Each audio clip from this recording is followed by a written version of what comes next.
If you're stressed, your team knows it, whether you say a word or not. The pressure you carry becomes the culture they live in. But the good news is you can fix that starting today.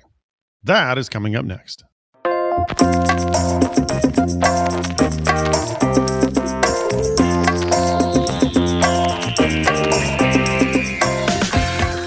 Welcome to the Chris Licurdo Show, where we discuss leadership and life and discover that business is what you do, not who you are. Welcome to the show, folks. I hope you're having a fabulous day wherever you are. Today, we're talking about your pace as a leader. And if your pace as a leader feels frantic, then your team is likely exhausted trying to keep up or tiptoeing to avoid your tension. And I know that as I open up with that, you might be going, God, that can't be true. Well, just stick with me through this and you'll kind of see that most likely is. Now, it doesn't mean that 100% of people are, but probably a good percentage are. So in today's episode, we're digging into how your stress doesn't stay contained. It spreads around, right? It spreads throughout the rest of the team.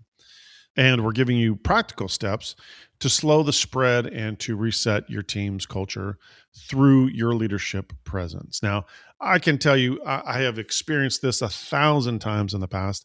A specific time, you've probably heard me talk about it. I had a leader decades ago that was just one of those ones that would just run up into your office and, be yelling, "Hey, how come you did this thing over here?" And, it happened so many times. And I was young and I found myself trying to defend myself in the beginning of like, I don't even know what you're talking about. And then I finally got to a point where I just started saying, "Do you want to ask any questions? Other than that, and other than telling me that I did something wrong, like, what are you talking about?" I'm like, "Well, I didn't even have anything to do with that. I don't even know what you're talking about. That's not me. You've got the wrong person." And then they just storm off. And I just remember every time I would be around that leader, there was a level of stress that was just carried because you just knew at any moment this was the kind of leader that could just blow up, not gain perspective, not ask questions, not do anything that a great leader would do in the moment. And that carries over into the team. Whether the leader cares about it or not, that affects the way that your team operates. I remember a time where my wife, one time I was stressed out about something and she started responding in a stressed out way. And I'm like, "Babe, are you okay?" And she's like, "Well, yeah, but you're stressed out." I'm like, "Well, yeah, but why is that a problem?" She goes, "Because you're never stressed out." And I go, "What are you talking about? I stress all the time." She goes, "Well, you never show it." And it helped me to understand something that I internalize a lot. I deal with my own stress on the inside. It doesn't show a lot on the outside, but the time that it was showing, it created a level of stress for her. And that is something that we're going to talk about today when it comes to your team, that your stress levels, however it's coming from you. Now, I guess I hide that pretty well, or I just work through it. I just process through it and deal with it. I need to ask her. But what happens with most people is they wear it. They wear it on their face. They wear it in their posture. They wear it in the way that they ask questions or talk to people during staff meetings or one-on-ones. All of that comes out. And when that happens, it affects your team. So what we're diving in today is kind of a roadmap of today's episode is, one, how internal stress creates an external ripple. Also, why unspoken pressure affects productivity and morale. Some simple shifts to lead from peace, not panic, and how to reestablish a calm, focused team culture. So let's get in the meat of this. The first thing we want to focus on is that your energy. I need you to hear this. You need you to hear this. Your team needs you to hear this. Your energy sets the emotional temperature. Now, if you've been with me for a really long time, you might have heard me talking about some next level life aspects or, how people read each other. And one of the things that is an important thing, especially for fathers to understand, is if you have a daughter, that she will tend to take your temperature 4,000 times a day. I mean, it is incredible the number of times that your daughter is looking at you to see, are you happy? Are you sad? Are you upset? Is it her fault? There's so many things that she's doing to see, how you are responding, what's going on, and how does that affect her? Does it come from her? All that stuff. So this is kind of how invisible influence that you carry can enter into every room. So just transfer that to your team. It's kind of the same thing. Many people are looking to you as the leader, as that authority. They're looking to you to find out, how are you doing? How are you feeling today? Are you okay? Are you upset? Are you happy? Are you stressed out? And if you are, how is that going to affect them? Like if you're stressed out and you tend to respond short or rude or whatever when you're stressed, then your team already knows it. They're already aware of it. They're expecting it to happen, unfortunately. And if they will take your temperature, this is kind of it's a safety mechanism for them. It's a way that they can protect themselves. If they can take your temperature and see how you're doing and it aligns with something that they've experienced in the past, then it tells them what they can expect. And if it is something that is unfortunately not pleasant for them, then they will tend to respond in kind to that. Now, some will respond by protection. Some will respond by setting themselves up for safety. Others will respond in kind. They will do the same thing. So if you're stressed out, they're stressed out. If you're happy, they're happy. If you're busting your butt, they're busting your butt. If you're not, they're probably not as well. This is just human nature. So it's important as a leader to understand that your team scans your emotions, your emotional state before they hear your words. They're looking to see, is there anything they can take? And it's subconscious. It's not like they're literally going, oh, I need to look at him and see, or look at her and see how they're doing today. It's something that they've learned. It's a safety mechanism that lives inside of them. And whatever your energy is, it's communicating to them that this is how it's going to affect them. So the great thing is that calm leaders create calm teams. Unfortunately, frantic leaders create chaos. You've probably experienced it. Maybe you've added to that some yourself. But if you've ever noticed it and you've noticed the chaos that comes from a frantic leader, for somebody like me, I'm an 88S. I'm a 67I. That's the last thing I want. I'm an incredibly high altruist. The last thing I want is chaos. I cannot stand chaos. So for me, and maybe that's why I don't show a lot of stress externally, because I don't want to bring chaos either. So if you enjoy chaos, then you just go ahead and turn off the episode right now. You're probably good to go. But I don't think that's who you are if you're listening to this show, right? You're probably somebody who hates chaos as well. So things to understand is we're starting with you. Are you contributing to it? And do you know or realize that your emotional presence is way more powerful than your words? So what I want you to do is to not lead with tension, but lead with intention. See what I did there? Tension, intention. Okay. So be intentional about how you lead. I'm not asking you to be somebody you're not. I'm not asking you to shove all of your feelings and emotions down inside and, but understand that your leadership of it, if you are wearing that on your sleeve, if you are acting out with that, then you're driving your culture a specific way. Do you have to, oh my gosh, Chris, I'm not being true to my feelings. I've got these feelings that I need to, everybody on the planet needs to understand how. No, they do not. And no, you do not.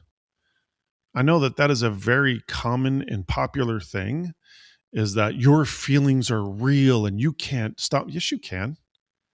You absolutely can. I can't tell you how many times a day I do it myself, especially when I walk myself through the ridiculousness of a response that I might be having at the time.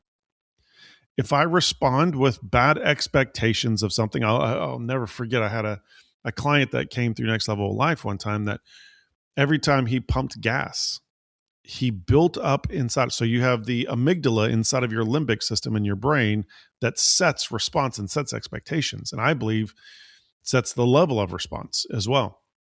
All right. This is also where your fight or flight is as well. But whenever he was pumping gas, he knew that he needed a receipt. And he was always building himself up for that machine not to spit out a receipt. And if it did not spit out a receipt, he was pissed. He was just upset. And the funny thing is, I asked the question, I'm like, how long did it last? He's like, oh, about 20 minutes. I'm like, oh, that's exactly how long it takes for your amygdala to reset. 20 minutes. So, folks, I've had times where I might have something ridiculous going on and I respond a bad way. Why did this happen? Oh, that was unnecessary. Oh, great. Something's going on, or I need to be prepared for whatever. And then all of a sudden I'm like, knock it off. That is ridiculous. It's a situation. It happened. Solve the problem and move on. Get over yourself. And I don't sit there and live in those emotions, right? So, as a leader, please rise to the ability of recognizing when emotional responses are ridiculous and they don't need to be lived out. Get there, figure that out, understand that, and then make a plan, do something about it. How do you get over yourself? How do you change the way that you're responding? How do you set something positive instead, right? Like, okay, you know what, I don't need to be upset about this. I don't need to walk in this negatively. I can actually change and have a happy tone.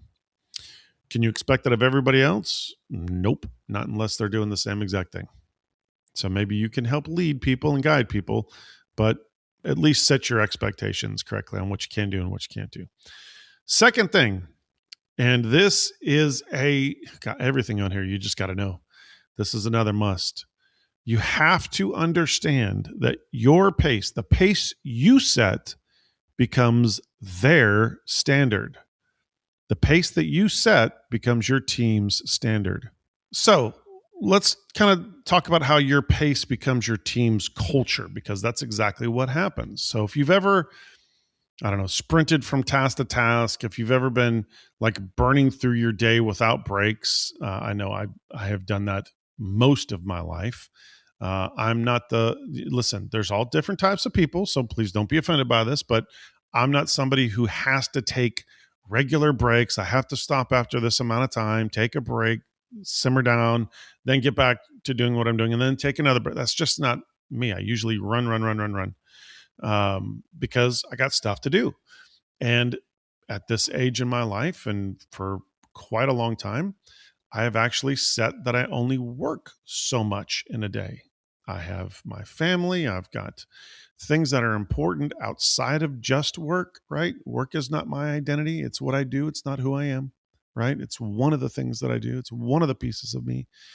And so I've said, does that mean that always sticks? No, there's plenty of times that we work late hours on events, all kinds of stuff. But I try to set a pace that is not me running like crazy forever. I do stop and take a lunch and try and eat and take care of my body and try and sit down for a few minutes. I try to make sure that, I am stopping at a good time in the day, but that's not the way it always was for me. And that's probably because of people that I worked with and worked for in my past. Now, I have always had a phenomenal work ethic. That's just something that I have. But I've also realized that, there's a lot of things I can get done and accomplish if my pace increases. I guess I've just always been that way ever since I was young. Once I got into the work environment, I just had that run pace, just like other people that I had experienced as well. So things you need to understand is that if you're always on, always running from task to task, always burning through your day without stopping or sitting down and taking a break and, a decent lunch where you can just stop and rest for a bit, then odds are your team feels pressure to hustle and to, burn through their day like crazy. There's a really good possibility. Now, not everybody's going to be there, but a good percentage will. And I want to talk about, one of the things that I had to learn years ago, decades ago, that I had to change. And I was somebody who would send an email at nighttime. I'm like, my team is done. They're not checking their emails. And I would send an email and then I'd have somebody respond within like 5 minutes. And I'm like, oh, what are you doing? And they're like, well, you're sending an email, so I'm just responding to it. And then I had to realize that my team was watching to see if I was working. And then if I was working, they felt like they had to be working. And that didn't sit well with me, right? It was one thing for me. I'm like, hey, I don't have anything else going on right now. It's okay for me to do a little work and, get something done. And I didn't like it when I saw that they were responding in kind. So I realized I had to change the way that I do stuff, like something that I will do now. I greatly appreciate the send later text feature or the send later email feature so that I can send things at a different time and not have people feel like they have to respond right away. Right. It doesn't mean that I'm doing that a lot. In fact, I'm usually done. Like I say, I usually get done at the end of my day and I transition. I've been doing this for many, many years where I transition away from work and focus on my family time because that is more important to me. It's super important. And I think everybody should do this. But every now and then I'll have something I'm like, oh, I forgot that piece. Now, if you are a client and you've been through Killing the Leadership Crazy Cycle, then you understand our process of closing out your day that removes 99% of this. The problem of having to do emails, phone calls, texts, all that kind of stuff, work at nighttime.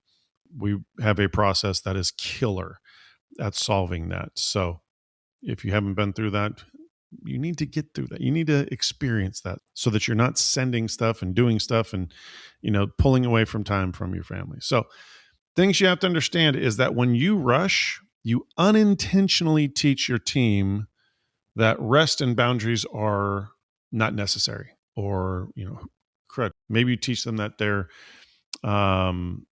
weakness or, whatever it is that the thing that they're picking up from you. Maybe they're receiving that you're, I'm weak if I have to slow down because, man, my leader runs like crazy. Well, I can't be weak. I've got to be like my leader. This is who I'm trying to emulate.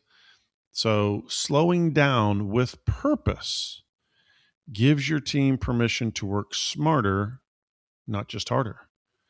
So one of the things that I really love when the team is out on the ridge and we can have a team lunch and spend time together, I love to do that. I love to stop at a point and just have the team sit down together and enjoy each other's company, enjoy a meal. That's very biblical, by the way. Enjoy each other's company. And then we get back to work. And then we bust it. And then when the day is done, we go home, which I am home. So it's important for you to realize that if you will model that stop, and I was a mid 90s. I was running logistics at this company, and I had a leader, and I was 24 years old, maybe 25 years old, maybe. And 24, yeah. And I had this leader who would come by my desk and he would say, hey, go eat lunch. And I'm like, I'm just going to eat lunch here at my desk. He's like, no, leave. Get out of here. I'm like, I can't, man. I got so many things going on. I've got to get, all this stuff has got to happen. He's like, it's all going to be here when you get back. And I didn't take him seriously at first. I kept doing my work. And then one day, and he kept coming by and he'd say, go, get the heck out of here. And one day he's like, I'm going to shut your whole system down if you don't get up and go. I'm all right. I got to go. And I went and just took time to just have lunch, to settle down, to chill. And man, the rest of my day was so much better. So since the mid 90s, I've been somebody who recognizes the need to stop in the middle of my day, try not to go all day long without resting and relaxing, but to stop and have a good meal, refuel myself physically, and then refuel myself mentally. Let the brain stop sizzling for a while and focus on, nothing greatly important for a period of time, and then jump back in and get stuff done. And I can tell you, I believe I accomplish a heck of a lot more by doing that. So you need to understand your team's going to mirror your speed. So choose a sustainable rhythm. If in your mind it's like, no, I want my people to run like crazy and never take a lunch break and all that, then what you're going to do is you're going to run them in the ground. You're going to have people that become stressed. You're going to have people that are making mistakes. You're going to have people that have to triple check their work, or you're going to have to triple check their work. And eventually they're going to want to go somewhere where they can work for a leader who doesn't model that you have to run that hard. Number 3, meetings reveal the mood that you create. So let's look at one of the most revealing moments of leadership, your team meetings. If you're leading from stress, then chances are your meetings feel very rigid. Maybe they feel too fast paced.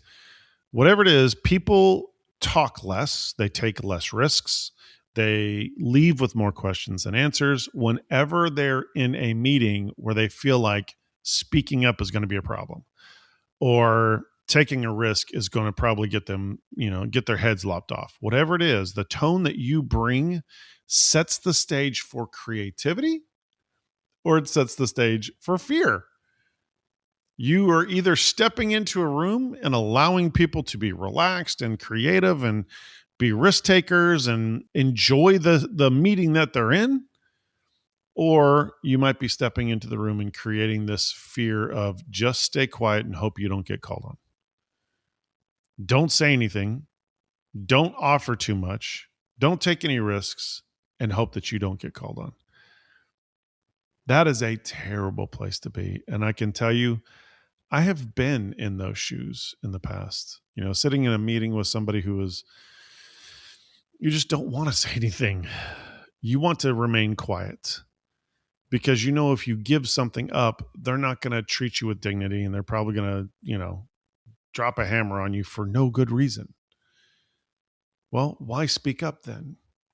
So as a leader, when I approach my team meetings, and I'm going to actually talk about one here in just a minute that we had to bring some awareness out on. I'll get to that in just a second. But I don't lead my meetings from stress. I don't lead them from fear. Even if I have to talk about something, if I'm talking with my upper leadership level about something that is, stressful, or something that we have to focus on, or a concern that we have, I'm very clear about it. I will explain it out so that they understand, so that they're on the same page. So they're not hearing Chris is stressed out, Chris is struggling, and you just need to recognize it and you should be struggling yourself. I become very clear. I overshare. I will give information to say, hey, this is where this situation is. This is what we're doing about it. Or, hey, we need to work on this and get this solved, or whatever it is. I bring clarity to the situation so that my team doesn't reflect back the same stress that I have, so that I don't put my team in a position where they feel like they now get locked up because they have stress and fear on the inside about what's going to happen. Instead, I run it from a calm aspect. I run it from a all is good aspect. I don't hide things that the team needs to hear. That's ridiculous. I help them to see what's important. I keep aside the things that aren't important. And then, I really judge the information I share by which group it is, right? Obviously, my upper level leadership team is going to hear the higher level things, but I'm not going to bring those things to the front lines. It's just ridiculous. So start your team meetings with calm, with curiosity, with clarity.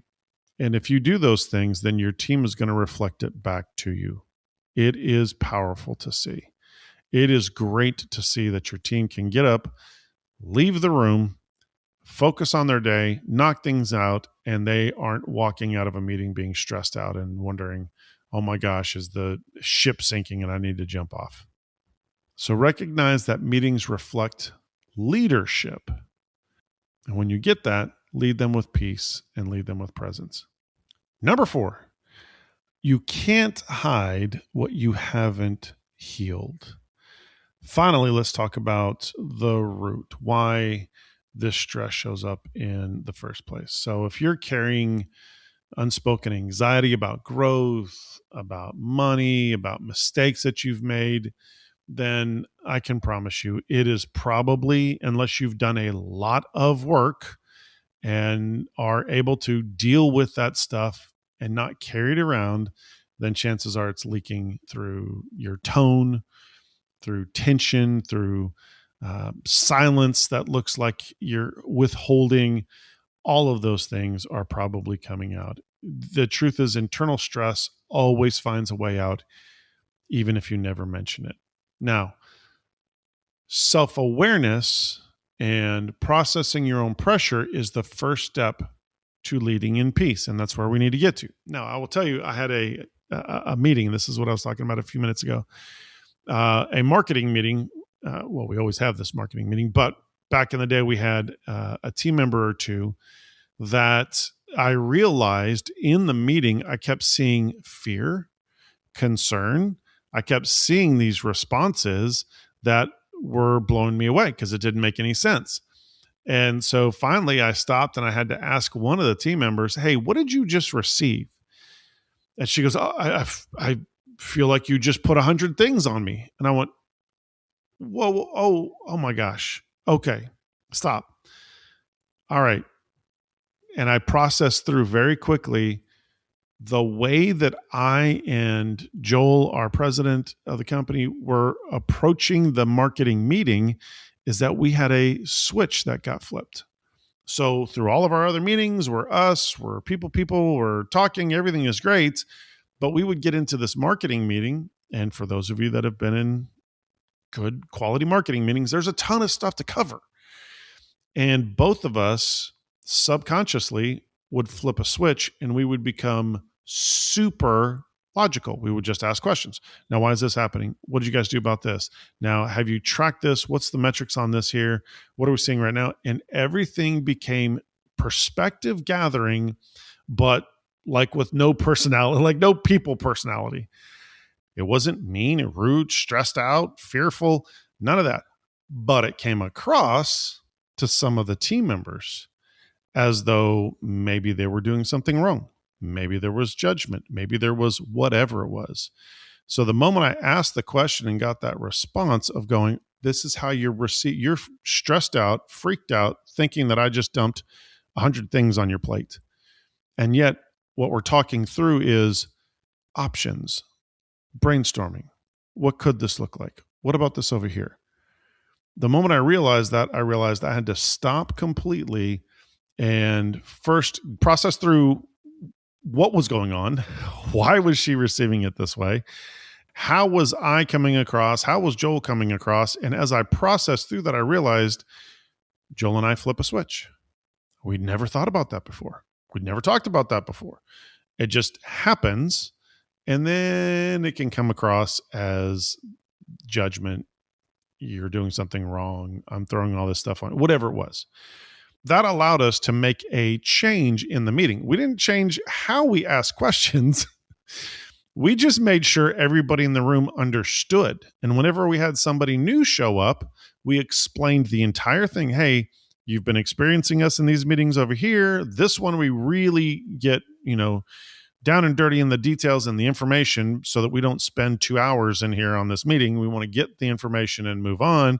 So you're going to see us flip a switch and we're going to become very, very logical on this process of gaining perspective and everything. So just want you to know that after we did that, it changed that meeting.